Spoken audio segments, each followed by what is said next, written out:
There's a place in rural Kentucky where the ground doesn't sound quite right when you walk on it. The locals know, they've always known, but they don't talk about it.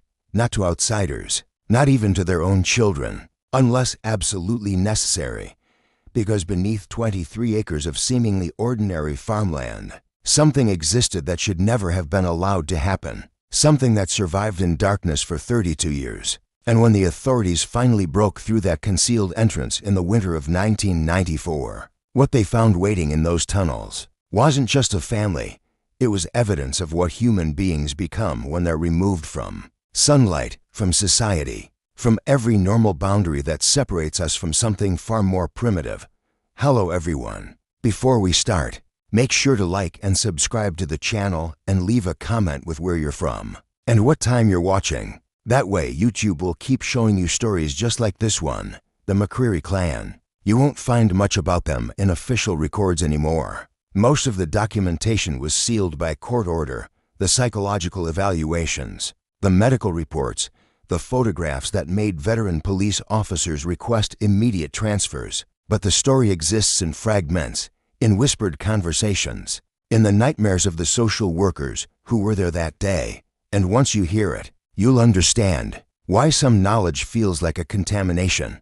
It began with a man named Ezekiel McCreary in 1962, a property owner, a recluse, a man who believed the world above ground had become corrupted beyond redemption. He wasn't entirely wrong about society's problems, but his solution, his vision of purity and survival would create something far worse than anything he claimed to be escaping. He would take his family underground, literally, and they would stay there growing, changing, adapting to conditions that no human being should ever adapt to until the day a property surveyor noticed something impossible on his instruments, something that would force open a door that had been sealed for 3 decades. Ezekiel McCreary purchased the land in 1958, 230 acres in Harlan County, Kentucky, coal country, the kind of place where the earth had already been hollowed out by generations of mining, where tunnels and shafts crisscrossed beneath the surface like veins in a dying body. He paid cash.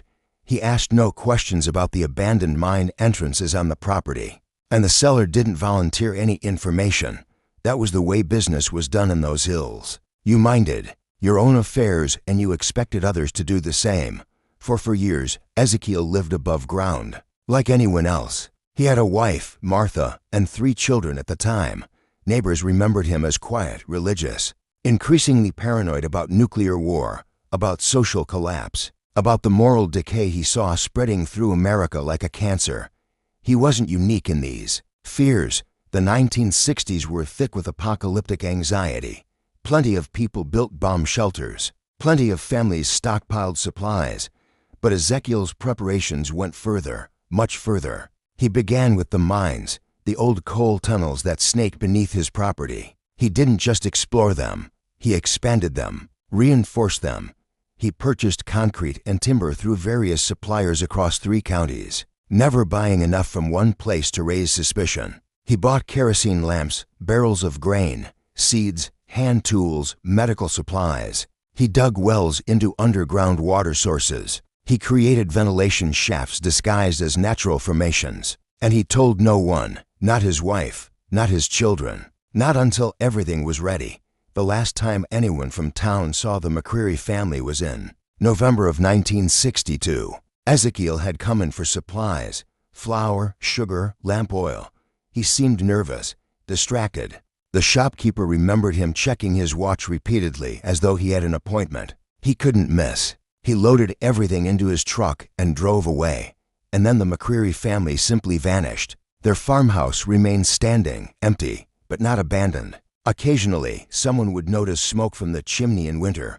Once or twice, a figure was spotted in the distance, always too far away to identify clearly. The assumption was that they were still there, just keeping to themselves more than usual. Mountain people understood reclusiveness. It was practically a regional characteristic. But the McCrearys weren't reclusive.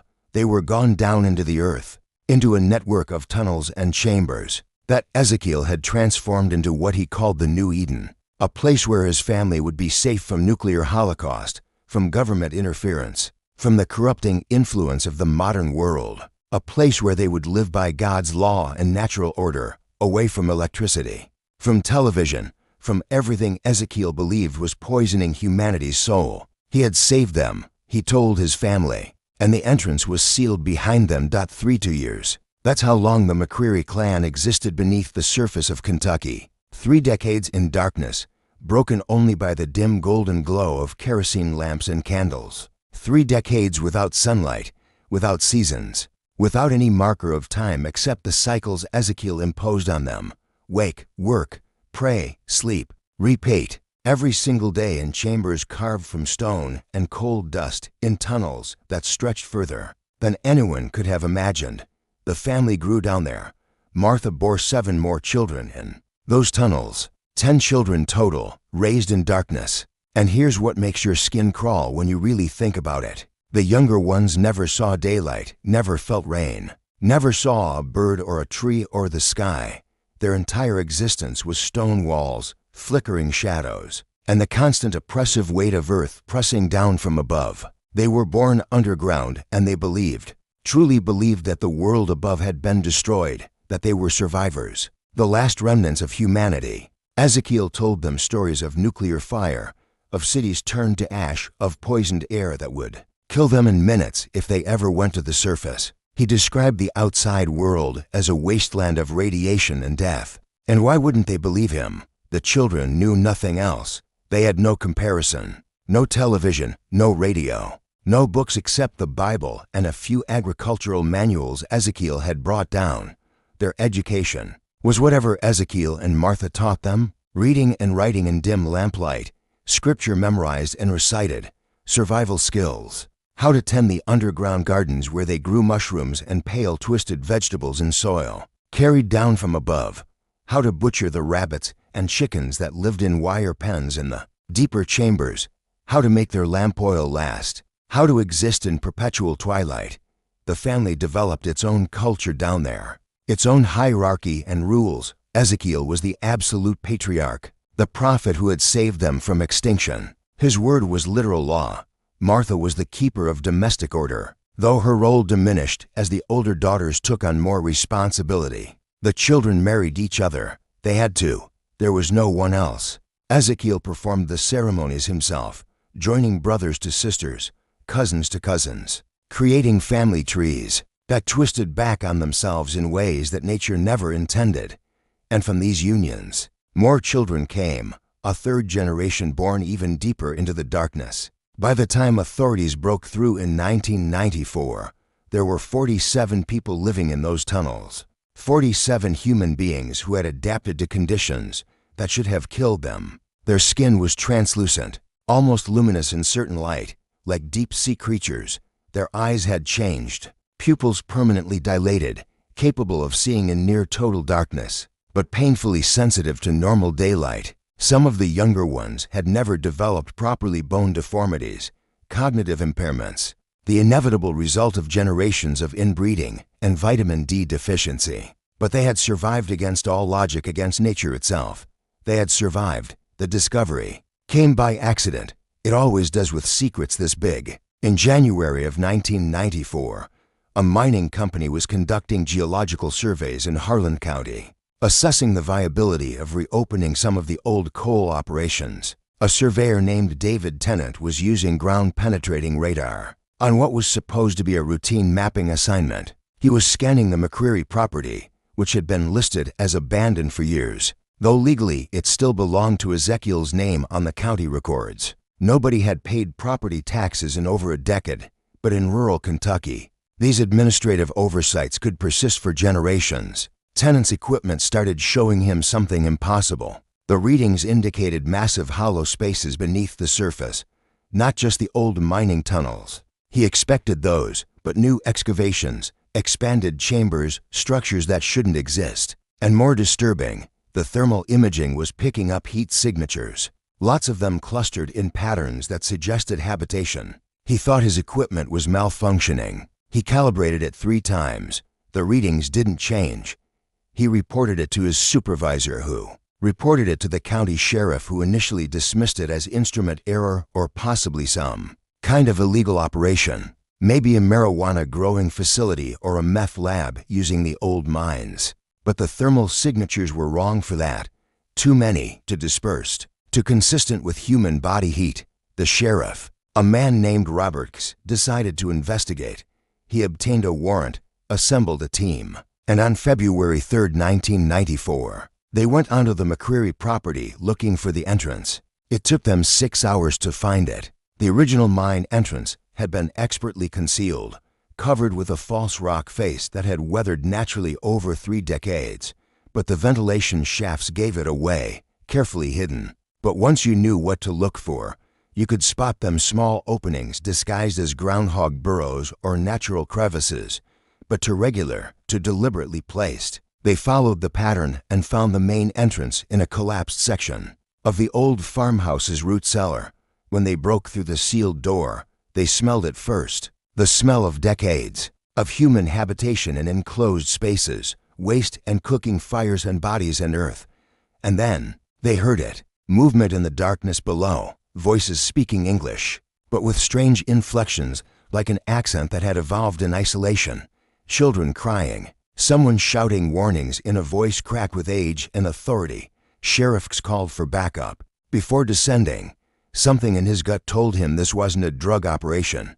This was something else entirely, something he wasn't prepared for. When the state police arrived with proper lighting equipment and additional officers, they finally went down. The tunnels descended at a sharp angle, reinforced with timber and stone, surprisingly well constructed. And then they reached the first chamber. That's when they found the McCrearys. Dozens of pale figures in homemade clothing, shielding their eyes from the flashlight beams, cowering against the walls like animals caught in headlights. Children who had never seen strangers. Women in long dresses sewn from cloth that looked like it had been woven by hand. Men with long unkempt beards and eyes that reflected light like a cat's eyes. And in the center, an ancient figure with white hair down to his waist, holding a Bible, screaming at the officers that they had doomed everyone, that they had let in the poison, that the radiation would kill them all now. Ezekiel McCreary, 91 years old, still alive, still in control.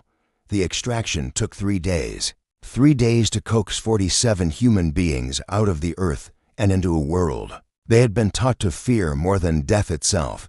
The younger ones, the ones born underground, fought like cornered animals.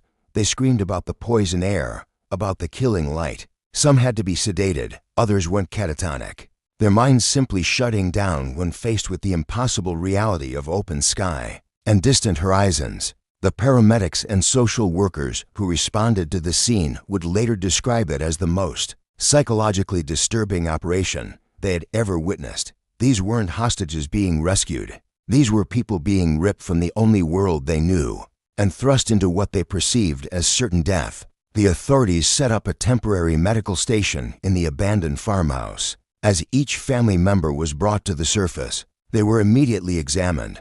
The findings filled page after page of medical documentation that would later be sealed by court order. Severe vitamin D deficiency across all age groups, malnutrition, particularly among the children, bone deformities consistent with rickets, dental problems so extreme that several individuals had lost most of their teeth by their 20s, respiratory issues from decades of breathing air thick with kerosene fumes and poor ventilation, and the eyes. Every single person had photophobia so severe that even overcast daylight caused intense pain. They had to be kept in darkened rooms with gradual light exposure therapy, planned over months, but the physical damage was nothing compared to the psychological landscape the psychiatrists encountered. The younger generation, those born underground, had no concept of the world as it actually existed. They believed the year was somewhere in the early 1970s, because that's when Ezekiel had stopped updating them.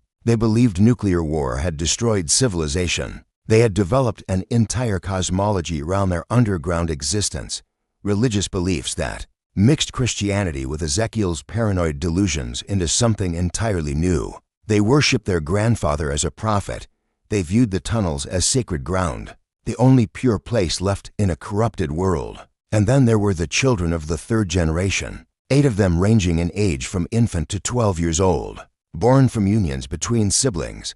The genetic damage was immediately apparent in some cases. Cognitive disabilities, physical deformities. But what disturbed the psychologists most was how normal some of them seemed at first glance, until you spent time with them and realized how profoundly their development had been stunted by their environment. A 10-year-old girl who could recite entire books of the Bible from memory, but couldn't count past 20. A 7-year-old boy who had never laughed, never played, who watched the world with ancient suspicious eyes. If you're still watching, you're already braver than most. Tell us in the comments, what would you have done if this was your bloodline? The tunnels themselves were more extensive than anyone had imagined. The initial surveys suggested maybe a dozen chambers, a few thousand square ft of living space. But as investigators mapped the full extent of the McCreary underground, they discovered a subterranean complex spanning nearly 4 acres. Living quarters, storage rooms, a chapel carved from solid rock with crude religious symbols covering every surface. Gardens where they grew their food in soil carried down bucket by bucket over decades. A cemetery chamber where they had buried their dead, 11 graves marked with stones bearing names and dates. People who had died in the darkness and been laid to rest even deeper in the earth. They found journals, too. Martha's journals written in the early years before her eyesight failed. Entries that started hopeful, describing the adventure of their new life, their righteous separation from a corrupted world.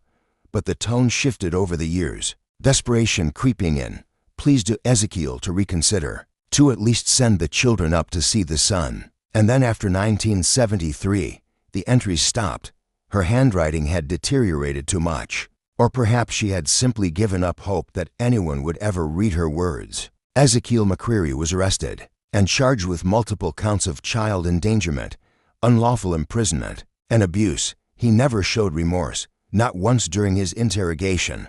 He sat in that dimmed room. They couldn't use normal lighting because his eyes couldn't tolerate it. And he told the detectives they were the criminals. They had murdered his family by bringing them to the surface. They had exposed them to radiation and poison and the moral filth of modern society.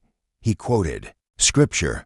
He ranted about the end times. He insisted that within months everyone who had been brought up would sicken and die, proving him right. He was declared mentally incompetent to stand trial. The psychiatric evaluation described a man whose grasp on reality had fractured decades ago, who had constructed an elaborate delusional system and then spent 32 years reinforcing it until it became more real to him than the actual world. He was committed to a state psychiatric facility where he died 8 months later. The official cause was pneumonia, but the nurses whispered about something else. They said he simply stopped eating, stopped drinking, that he laid in his bed with his eyes closed and willed himself to die because he couldn't bear existing in a world he had spent 3 decades trying to escape. Martha McCreary survived him by 3 years.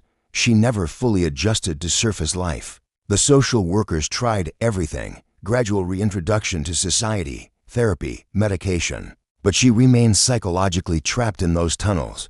She would wake up screaming about the poison air, about her children dying from radiation exposure. She would beg to be taken back underground, to be returned to the safety of the darkness.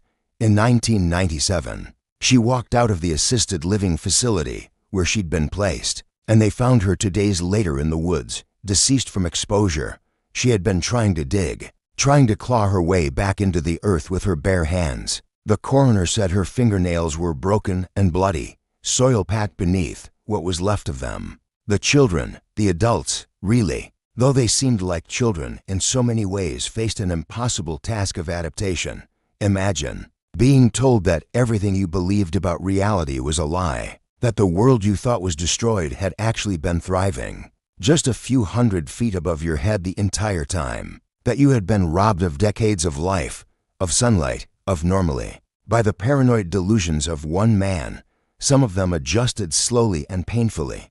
They learned to read and write properly. They underwent years of physical therapy to address the damage done by malnutrition and lack of sunlight. They learned trades. A few even managed to build something resembling normal lives, though they would never truly be normal, not after what they had endured.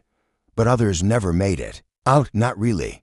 Their bodies were on the surface, but their minds remained underground. Depression, anxiety, Post-traumatic stress disorder so severe that normal therapeutic approaches were almost useless. 3 of the McCreary clan took their own lives within the first 5 years. 2 more simply vanished, walked away from their supervised housing, and were never found. There were rumors that they went back, that somewhere in those Kentucky hills, in some undiscovered cave or abandoned mine, they recreated their underground existence because it was the only life that made sense to them. The youngest ones, the 3rd-generation children, were placed in specialized foster care and adoption programs. Their identities were changed, their histories sealed. The theory was that if they were young enough, if they could be removed completely from their past, they might have a chance at normal lives. Whether that worked, we'll never know. The records are locked.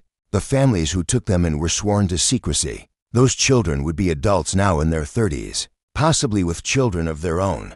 They could be anywhere. They could be anyone living with memories of darkness that they can never fully explain, that they were told to never speak about. The McCreary property was seized by the state, and the entrance to the tunnels was permanently sealed in 1996. Concrete steel reinforcement then bulldozed over and left to return to nature. The official reason was safety. The structural integrity of the tunnels was questionable, and they didn't want curiosity seekers or vandals attempting to explore them. But people who were there, who saw what was in those chambers, they'll tell you the real reason if you press them hard enough. Some places absorb what happens in them. Some places become contaminated by human suffering in ways that go beyond the physical. Those tunnels had witnessed 3 decades of psychological imprisonment, of innocence stolen, of lives lived in conditions that violated everything we understand about human dignity. They needed to be buried, not just sealed, buried and forgotten. But you can't really bury a story like this. It spreads in Harlan County. People still talk about the McCrearys in hushed voices. The property has never been sold, never been developed. It sits there overgrown and avoided. A scar on the landscape that nobody wants to touch. Hunters who wander too close report feeling uneasy, being watched. Some claim they've heard voices coming from beneath the ground, though that's impossible. The tunnels are sealed. There's nothing down there anymore, nothing alive. Anyway, the social workers and police officers who were part of the extraction, they carry it with them. Several have spoken anonymously over the years to researchers and journalists who managed to piece together fragments of the story. They describe nightmares that never quite go away, dreams of descending into darkness and finding more chambers, more pale faces staring out at them, more victims they somehow missed. One detective, now retired, said the worst part wasn't the physical conditions or even the psychological damage. It was the realization of how easily it happened. One man, one paranoid delusion, one isolated piece of property, and 47 lives were consumed by it. 47 people who might have been doctors, teachers, artists, parents living normal lives. Instead, they became cave dwellers, something less than human, because humanity requires light, requires society, requires connection to the wider world. The McCreary case changed how authorities approach missing persons reports and property welfare checks in rural areas. It led to legislative changes, mandatory inspections, better tracking of isolated families. But laws can't reach everywhere. America is vast, and there are still places where people can disappear if they choose to, where someone could seal themselves away from the world and take others with them. How many other McCrays are out there? How many underground kingdoms exist beneath seemingly ordinary farmland ruled by prophets and madmen who believe they're saving their families from an imaginary apocalypse? The documented cases are rare, but they exist. Families found in basement, in bunkers, in hidden compounds, sometimes after decades. The human capacity for control, for delusion, for creating private hells and calling them salvation. It's more common than we want to believe. The McCreary clan was just one of the ones that got discovered, one of the sealed doors that happened to get broken open. And here's the thought that should keep you awake tonight. The McCrearys were found by accident. A surveyor with the right equipment, scanning the ground at the right time. If that survey hadn't been ordered, if David Tennant had been assigned a different property that week, how much longer would they have remained down there? Would they still be there now, existing in their bubble of darkness and delusion? How many other families are still down there in tunnels we haven't found, behind doors we haven't opened, living in darkness, because someone convinced them the light would kill them? The earth keeps its secrets well. It always has, and sometimes, even when we uncover them, even when we drag them into the light and document them and seal them in court records, they remain secrets because some truths are too disturbing to become common knowledge. Some stories are too dark to be told in full. The complete documentation of what was found in those tunnels, the full medical reports, the psychiatric evaluations, the photographs, the journals, all of it remains sealed. Maybe it's better that way. Maybe some doors once closed should stay closed, but the McCreary Clan existed. 47 people lived underground for 32 years in Kentucky. And when they were finally brought to the surface, they proved something we desperately wish wasn't true, that human beings can adapt to anything, even darkness, even imprisonment, even the complete erasure of everything that makes life worth living. We're more resilient than we think. And sometimes that resilience is the most horrifying thing about us. If you made it to the end of this story, you're part of a small group who can handle the truth about what human beings are capable of, both as victims and as survivors. Leave a comment, share your thoughts, and remember the world is full of sealed doors.